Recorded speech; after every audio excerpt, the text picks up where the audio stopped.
In the vast, intricate machinery of the global economy, few gears are as crucial, yet as poorly understood, as the mechanism that determines the price of oil. We take it as a given. A barrel of crude is priced in US dollars. This simple fact underpins trillions of dollars in trade, dictates the foreign policy of nations, and fundamentally shapes the financial landscape of the modern world. But why the dollar? Why not the euro, the yen, or even a basket of currencies?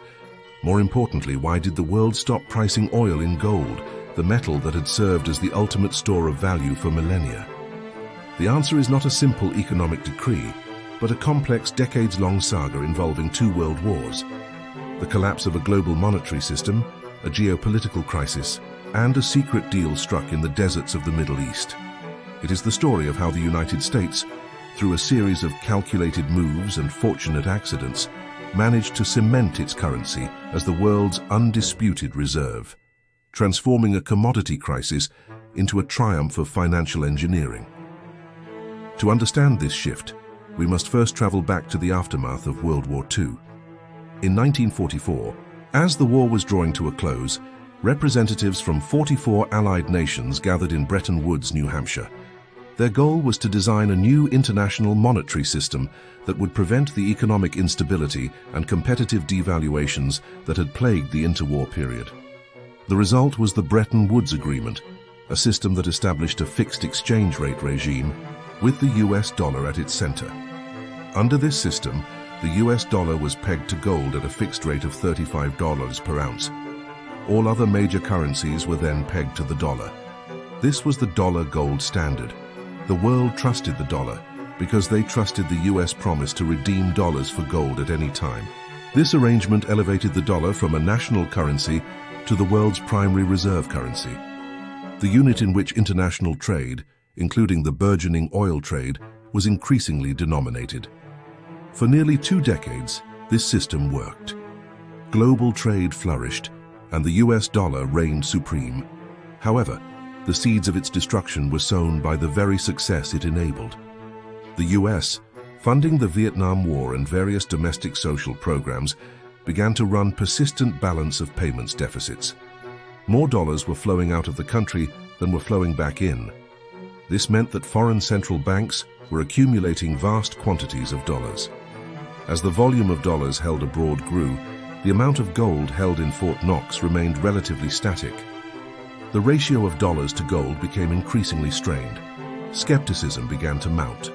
If every foreign central bank decided to redeem their dollars for gold, the US would quickly run out. The French, under Charles de Gaulle, were particularly vocal critics, famously sending a French destroyer to New York to exchange their dollar reserves for gold, a move that became known as the Gold Drain. The crisis reached its peak in August 1971. Facing a run on the dollar, President Richard Nixon made a momentous decision, one that would fundamentally alter the global financial order.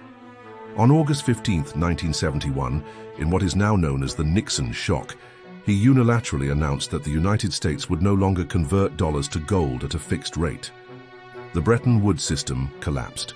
The world moved from a fixed exchange rate system, backed by gold, to a floating exchange rate system backed by nothing more than the full faith and credit of the US government. The immediate question was, what would back the dollar now? In a world of floating currencies, why should nations continue to hold vast dollar reserves? The answer, it turned out, lay in the one commodity the entire industrialized world desperately needed: oil. The stage was set for the second, and perhaps more critical act of this financial drama, the oil crisis of 1973. In October 1973, following the Yom Kippur War, the Organization of Arab Petroleum Exporting Countries, or OAPEC, declared an oil embargo against countries that supported Israel, primarily the United States and its allies. Simultaneously, OPEC members dramatically raised the price of crude oil. The price per barrel quadrupled almost overnight, from around $3 to over $12. This was a seismic event. It plunged the global economy into a severe recession, leading to long lines at gas stations, energy rationing, and a widespread sense of panic in the West. The oil-producing nations, particularly Saudi Arabia, suddenly found themselves awash in unprecedented amounts of cash. dollars specifically, because oil had historically been priced in dollars since the Bretton Woods era, a practice that continued even after the gold link was severed. The US government, led by President Nixon and his Secretary of State, Henry Kissinger, recognized a profound danger, but also a massive opportunity. The danger was that the oil-producing nations, now holding mountains of dollars, might decide to diversify their reserves into other currencies, or worse, start pricing oil in a different currency altogether. If that happened, the global demand for the dollar would plummet, leading to a massive devaluation and economic catastrophe for the US. The opportunity was to solidify the dollar's position by ensuring that the massive, continuous flow of oil revenue would forever be channeled back into the US financial system. This is where the legendary and largely secret petrodollar deal comes into play. In 1974, Henry Kissinger embarked on a series of highly sensitive diplomatic missions to the Middle East, culminating in a crucial agreement with the Kingdom of Saudi Arabia. The details of this agreement were never formally published as a treaty, but the core components, pieced together from historical accounts and declassified documents, are clear. The deal was essentially a two-part quid pro quo. Part 1. The oil for dollars peg. Saudi Arabia, the world's largest oil exporter and the de facto leader of OPEC, agreed to price all of its oil sales exclusively in US dollars. Crucially, they also agreed to lobby other OPEC members to follow suit. This single decision created an artificial, massive, and permanent global demand for the US dollar. Every nation that needed oil, which was every nation, now first had to acquire US dollars to pay for it. Part 2. Petrodollar recycling. In exchange for this financial commitment, the US made two major promises. First, it guaranteed the military protection of the Saudi royal family and its oil fields. Second, and equally important, the US agreed to facilitate the investment of Saudi Arabia's enormous dollar surpluses, the petrodollars, back into the US economy. This meant buying US Treasury bonds, funding US banks, and investing in US assets. This recycling mechanism was genius. It solved the problem of what to do with the flood of dollars flowing out of the US to pay for oil.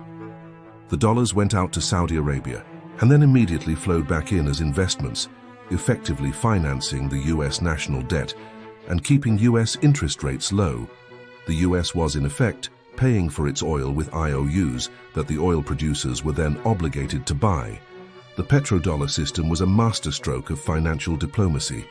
It replaced the gold standard with the oil standard. The dollar was no longer backed by gold, but by the world's most vital commodity, oil. The global economy was now tethered to the dollar through the necessity of energy. The consequences of this system are immense and far-reaching. First, it secured the dollar's status as the world's reserve currency.